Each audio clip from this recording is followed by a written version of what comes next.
Well, Todd, we famously disagree on some things in Providence. And one of the passages that's so central to this whole thing, I think, is the Ephesians 1:11, because the spectrum things that you talked about, I don't think those are spectrum. I think they're more specific kinds of things. But Ephesians 1:11 is a key one, because that is, I mean, how could you be more perspective, more spectrum when you say God works all things? I mean, that's all. I mean, I say there all isn't on some of those other things, but it sure is there. So when I look at that, it seems to me that the counsel of his will goes back to Genesis 3:15, and the counsel of his will is to crush the serpent. And that what he's doing here in the Ephesians 1:11 is he's working all things to the counsel of his will, which is to crush the serpent. So everything that he's doing here is in order to do that. So in relation to the acts of Satan, it's not that God decrees what he's going to do, at least not all the time, but he is working all things in order to crush the serpent. Now that's my take on things. Tell me why I'm wrong. Well, I think verse 10, he has a plan for the fullness of time to unite all things in him. So there's our word again. Yep. Things in heaven and things on earth. So I think we have a bit of a merism working there. I think you would agree with that. Oh, totally. So we've obtained an inheritance. We've been predestined according to the purpose of his will, who works all things according to the counsel of that will. And so I would agree with you that there is a purpose for God's working of all things, but I think he's working all things. He's at work there. Yeah. How is that? I agree he's working all things. Yeah. I just don't think he's telling Satan what to do. Yeah. In fact, it seems to me that there are things that Satan is doing that God says about as strongly as he can say, that is not me. Yeah. I'm against you. He's not saying I'm ordering what you're doing. Well, of course I would agree with that, right? Okay, Yeah. good. We agree on too much. Yeah. I do think that there are plenty of things that God says don't do this that people do. Right. Right. Yeah, of course we agree on that. And people do it in a freedom, at least a freedom of the will. Yeah.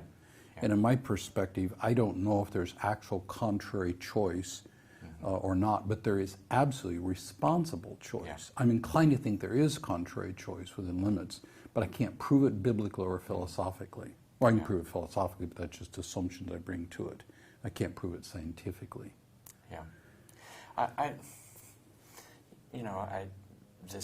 The statement there, he works all things according to the counsel of his will.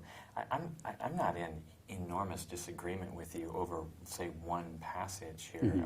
I think the meticulous providence of God is, I don't know that I would prove it from any one specific passage. I don't know that I prove it from this, because clearly you disagree with me. When I read that, it says he works all things according to the counsel of his will. I understand that he's working all things to the counsel of his will, that he is, that there's nothing that escapes that. Now, you've admitted that there's nothing that escapes that whole thing. Well, even a free will person, God's plan encompasses everything. It's all inclusive without being all determinative. Yeah. So we all agree on that. And so I would understand that there is a plan that is in place, and then God works out that plan, and it touches on everything. And how controlling it is. One of the things that I find... and of course, remember that in that very long presentation that I made, I understand that his control of good and evil to be asymmetric.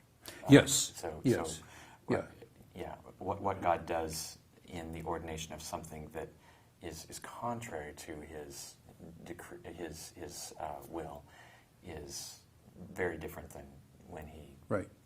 And if I understand you correctly, you're not saying that God forces somebody to do evil against their will. No, as I said, ever. As I said there in that session, God doesn't have to do anything to get us to do. He's always got to do is kind of set up the circumstances and grant the opportunity, and we tend to jump on that. And again, how theological systems come into interpretation of passages, I think, is important.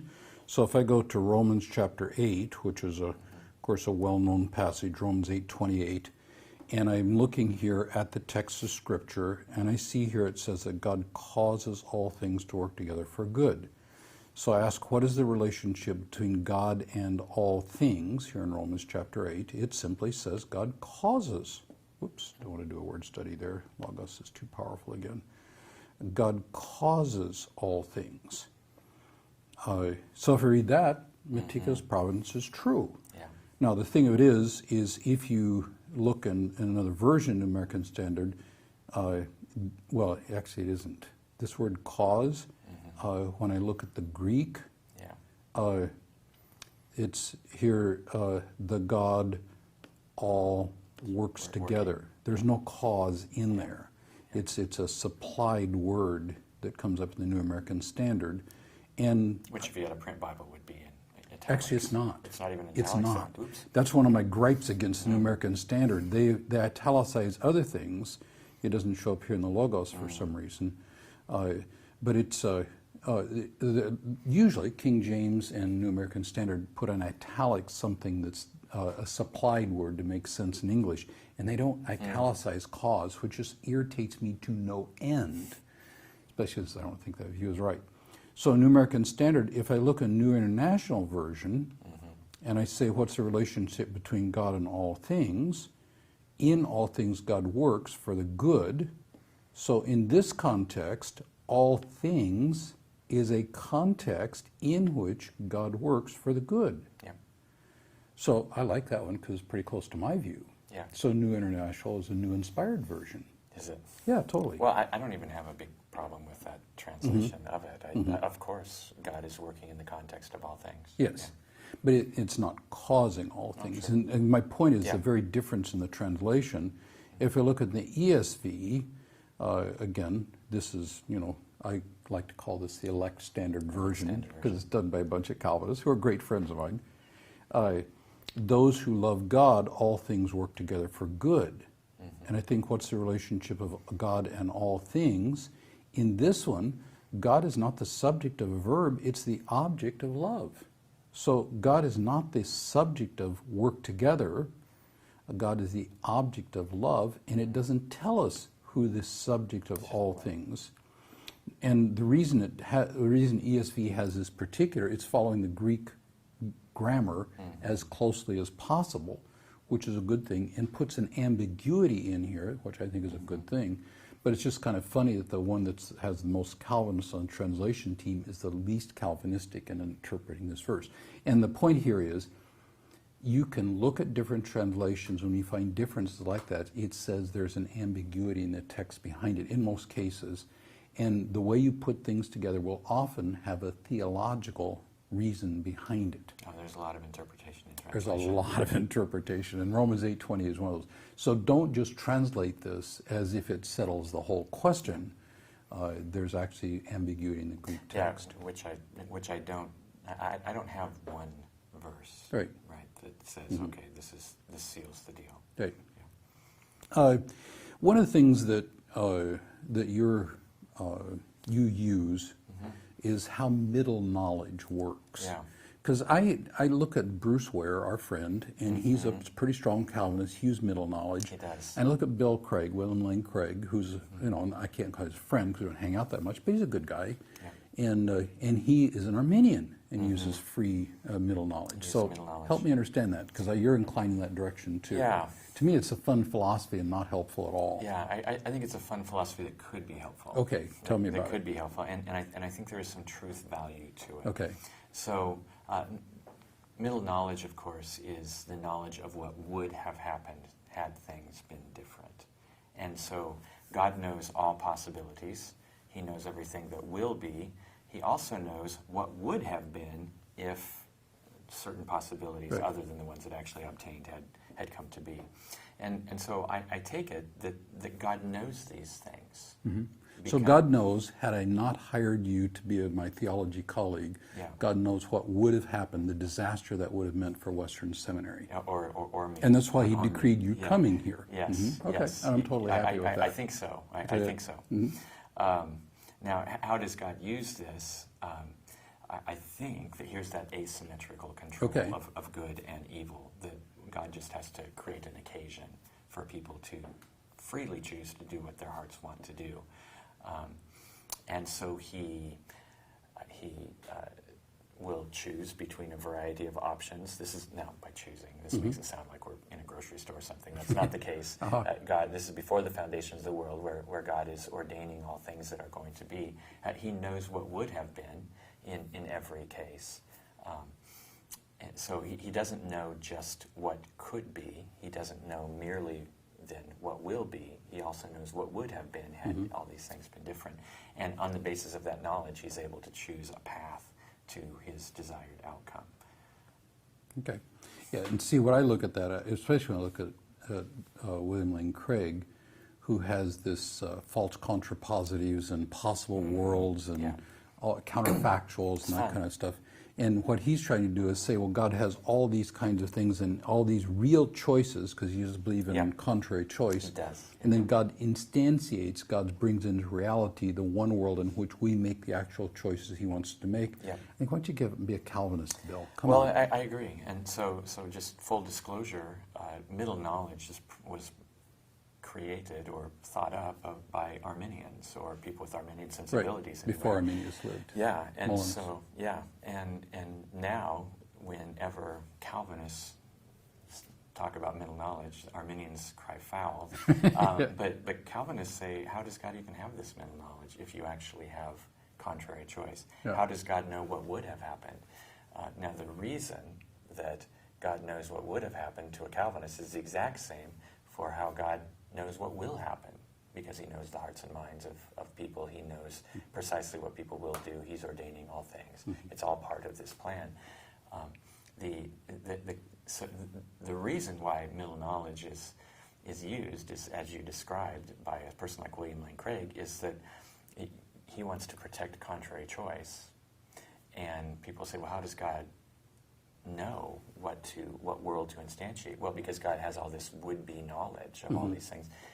That just backs up the question one step then. How does God have would-be knowledge if he's not ordaining all things? How does he know this? See, I've got a simple answer to that. I don't know. You don't know? I don't know. I mean, seriously, how God knows what goes on, in my judgment, is not something that we know. And I don't actually worry about this problem. How can God decree some things, as you know from my Calmanian? I think he does decree determinatively some things. How does he do that? And how does he know these kinds of things when he doesn't decree it? And my answer is, I don't know. I mean, there's a lot of things about God. Unless he tells me, I can't take my experience or my philosophy and put it off on God, it seems to me. So I'm in the spot where I theologically say to the answer to that question, how can God do this? I don't know. And that satisfies me. I think I don't know is a totally acceptable theological answer. Except when the Bible does tell us, and it's laziness. Laziness. You got to dig in and make that happen. There's plenty of mystery in this that we just have to own. Right. Another place that, I mean, you talked about it in your presentation, and it's an issue for all of us. When God says in the garden, of any tree you may freely eat, which sound like they have a wide range of choice, but not that one. And the heart of Eve and Adam is not tainted by sin at that point. We think there's no sinful desire, no sin nature, if you will. And you said, that's a problem for my system. It is. Talk a little more. Well, I don't know what to say. I just... Why is it a problem? Well, because I think you went by it pretty quickly in the presentation. Well, because okay, I'm a compatibilist when it comes to divine determination. Explain that term again. So when it comes to human determination versus divine determination, I think that those two can simultaneously be compatible. Now, someone who believes in libertarian free will would be, by definition, a non-compatibilist if they're purely... the pure. So if in libertarian freedom, where I could have done otherwise, all things being equal, then that means that you're the one making the choice and God is not determining that choice. Right. Okay. But God foreknows it all, contra open theism or something. Sure, but God knows it not because he's determining it. He knows it because he knows the future. Right. As an, well...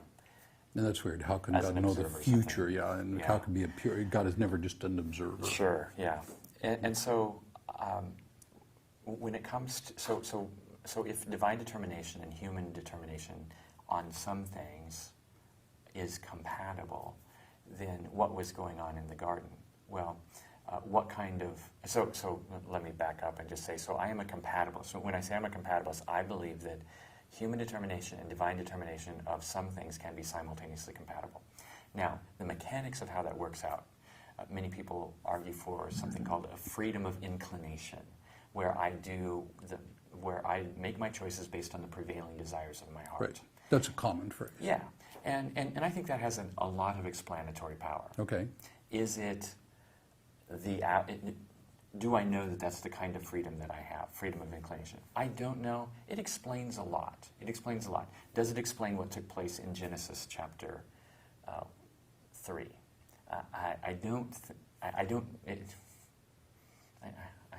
I'm not willing to say I don't think so, but I'm willing to say I'm not as comfortable with it. Because there is no flesh that we're battling. There is no sin nature. Yeah, the prevailing disposition of Eve and Adam's will would have been to obey God, it seems like. It seems like it would have been. And so, perhaps this is a temptation toward a good thing through wrong ends, or who knows. Mm-hmm. But I would just say that post-Genesis 3, freedom of inclination has a ton of explanatory power. Mm-hmm. And freedom of inclination is oftentimes called basically compatibilist human freedom. I want to differentiate between those two. I'm a compatibilist. I'm pretty convinced on that. I'm not as convinced on freedom of inclination, even though from Genesis 4 onward, it has a ton of explanatory power. And the thing I would say here, and for all of us, is as we're working these models, remember they're models. Yeah. They're not reality. And what happens, I find too often, is people invest reality in their model and then come to Scripture and life with that model. And others are just so confused. Oh my gosh, if Gerry and Todd can't agree, what in the world am I investing in anything? Yeah. Remember, we agree on a very high... Well, and so what is the purpose of a model? A purpose of a model is really to explain how this can be true and how this can be true simultaneously, even though the Bible doesn't explicitly say how these two things can be true. There might be some mystery in there. Always. I think that's what a biblical, if you want to have a biblical doctrine of mystery, that is our lack of understanding right now of how this can be true that the Bible affirms and this can be true that the Bible affirms at the same thing. And we don't know how they might interconnect. Now, I know that we make genuine choices.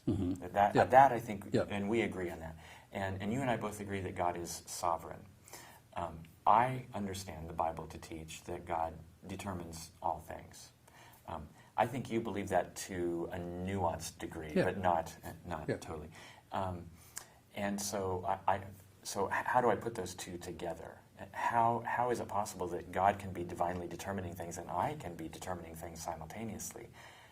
There's a bit of mystery there that I don't know that we have the capacity to understand right now, just because of creator-creature distinction. The freedom of inclination, as I said, it has some explanatory power. It has explanatory power in my own life. I know why I make decisions. I can't think of too many decisions I've made that were I just chose. Unless I literally just chose, like by flipping a coin or rolling the dice or something like that. And especially when I look back on the decisions I made, that I might not know at the moment why I'm making a decision that I make, but when I look back on it, I almost always do. I might regret it. I might say, why did I do that? And then I go, I know why I did it. Because I was thinking this. Yeah. That's why I did it. So the reason for having this discussion, and this is why we're into our Providence thing, is when you're in a spot, you're in a hospital room or you're in wherever it is, and somebody is in the midst of a horrific instance in their life. I'm working with a woman right now. She's a dear friend. She is built to be a mom, and she's coming to the spot. She's never been married, and she's about ready to have surgery to have a hysterectomy. And I mean, this is the end of hope for her. And there's a side of her that she's trusting God, and she's a strong Christian. But when I saw her the other day, And I didn't know this. I just said, hey, how you doing? And, well, I'm really struggling with something. Yeah, I said, what are you struggling in? And she laid this out, and I could see the tears coming. I didn't press into it because she had to go to another meeting and didn't need to go with red eyes. But I just find myself thinking, you know, where's God in this? Or I think of your kids that were raised in horrible places, not your biological kids, but your adopted kids, and the stuff that they face just on a daily basis, and where is God in this? And in that moment of tragedy, when all of a sudden your hope just comes shattering down and devastation and despair are attacking you, what do you do with this? Because Satan's temptation is to think, well, God doesn't care. If he cared, he'd do something. He doesn't care and he's not doing anything. What kind of God do you serve? Goes right back to Genesis 3. And my response to that, and I mean, it's many responses, but the thing of it is I look at Jesus. You know, here is the King of the universe come to Bethlehem, and he's met by stinking shepherds. It's an absolute insult. And he leaves Bethlehem, he goes to Egypt. He's living as a political refugee. Think of Syrian refugees living in Turkey right now. It's a horrible place to live. We don't know much about it, but we know it was a bad place. And this is the King of the universe. He goes back to Nazareth, and he's living in poverty, the love of which no American can ever experience. We just have too many resources available. And here he is, the King of the universe, living in abject poverty under the cruelest of political oppressions from Roman occupiers. And then he goes on the playground. And, I mean, there's no playground, but you get my point. And the boys are, hey, Jesus, where's your daddy? You know, and just the mocking, bullying type stuff. And this is the King of the universe. And then he heads off to Jerusalem, and when he gets there, well, I mean, you know what happens there, and it ends up with all kinds of stuff. And Caiaphas, the high priest, sicks his soldiers on Jesus and takes him in the back room and says, get him. And what men do to men when the boss says, get him, it's horrible. King of the universe. And then he goes to a cross. And all this to say, if the God himself goes through this level of involvement in our world for the sake of our redemption, what that does is prove beyond any shadow of a doubt that God cares. Because he didn't care, he wouldn't be there. And God is doing something through the mercy of redemption. Now, that doesn't explain what happens when, you know, a baby dies. That doesn't explain what happens when a wife drops dead, or, you know, put in your own tragedy, whatever it is there. It didn't explain why in that circumstance. But what I bring to that is the reality that God has proven how much he cares and what lengths he's ready to go to bring redemption into that.